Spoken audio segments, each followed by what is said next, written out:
Hello, everyone, and a very warm welcome to this Graduate Work Readiness Explainer. If you are joining us today from a university or technical institute right here in Sierra Leone, you are in exactly the right place. I am thrilled to step in as your career mentor today, and my absolute number one goal for this session is to give you the tools you need to become an employee of choice. Look, we all know the job market right now is incredibly competitive. It's tough out there. But here is the wonderful truth. With the right preparation and the right mindset, you have absolutely everything it takes to truly stand out to employers. Okay, let's dive right into this. Here is our exact blueprint for today's session. We're going to start by mapping out the application cycle, then uncover the hidden power of etiquette, and after that, we'll get highly practical with perfecting your CV, crafting your cover letter, acing your assessment, and finally, nailing your post-assessment strategy. Think of this as your ultimate syllabus for landing that dream job. All right, Section 1, the application cycle, a step-by-step journey. Now, it is so crucial to view the job application process as a continuous loop. Every single stage builds directly upon the last one. You start with your CV, right? Then you pair it with a compelling cover letter, you move into the assessment phase, and you wrap it all up with a post-assessment follow-up. But here is the secret ingredient that anchors this entire cycle.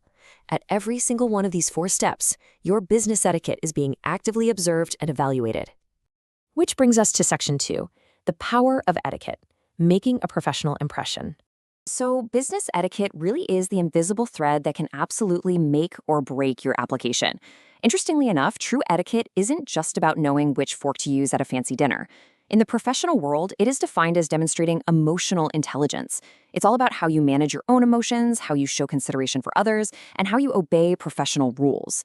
Treating people with genuine respect and understanding basic workplace norms is honestly just as critical to an employer as that university degree you worked so incredibly hard for. Let's actually hear how this plays out in the real world, starting with how we speak. On one hand, you have good verbal communication. Good morning, Mr. Sise. My name is Aminata Karoma. Thank you for taking the time to meet with me today. It's clear, it's confident, and it is highly respectful. And then we have the poor approach. Yeah, hi, so I saw the job and I thought, why not apply, Imagine an employer hearing that. It's way too casual, it's packed with filler words, and honestly, it shows zero preparation. It basically tells the employer you haven't taken this opportunity seriously at all. And written etiquette is just as crucial. Consider the stark difference in these 2 approaches. A professional email has a clear subject line, a proper greeting like Dear Mrs. Johnson, and it uses full, complete sentences. Contrast that with a casual text message style approach. GMR, please find my CV attached. Let me be very direct with you all here. If you use text message abbreviations in a professional application, your application is going straight to the bin. It is never acceptable, no matter how busy you might be. Moving on to Section 3, perfecting your CV, your personal marketing document.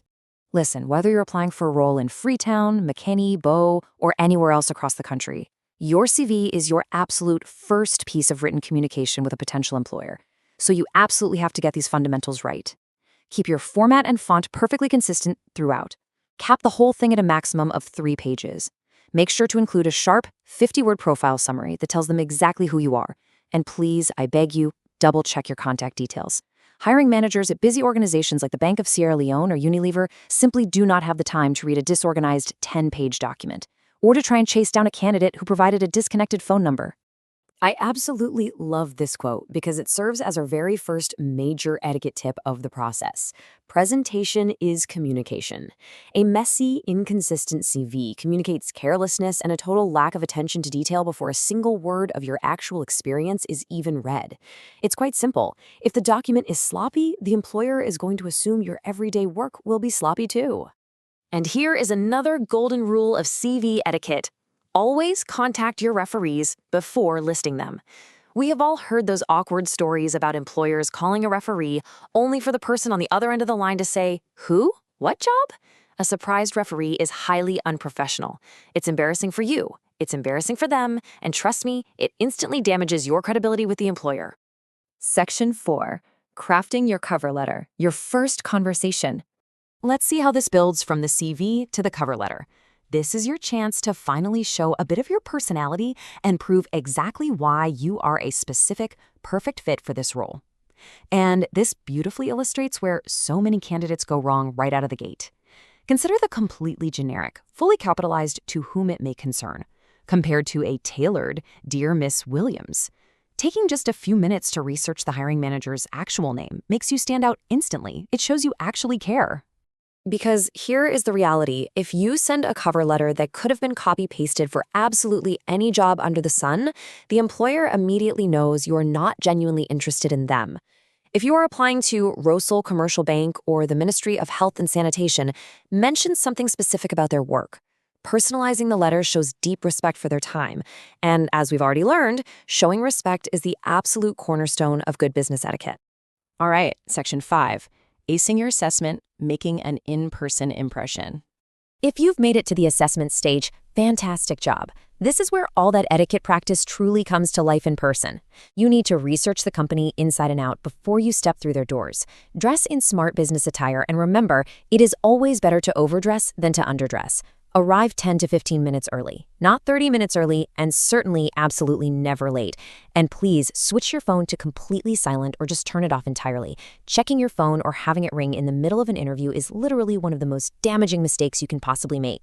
Sometimes I hear graduates worry that practicing interview questions is going to make them sound robotic, or that it's somehow cheating the system. Absolutely not. Preparing your answers in advance is not cheating, it is respect.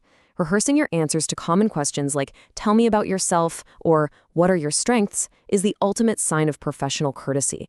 It proves to them that you value their time enough to show up ready. But, what happens when you get a curveball question you didn't prepare for?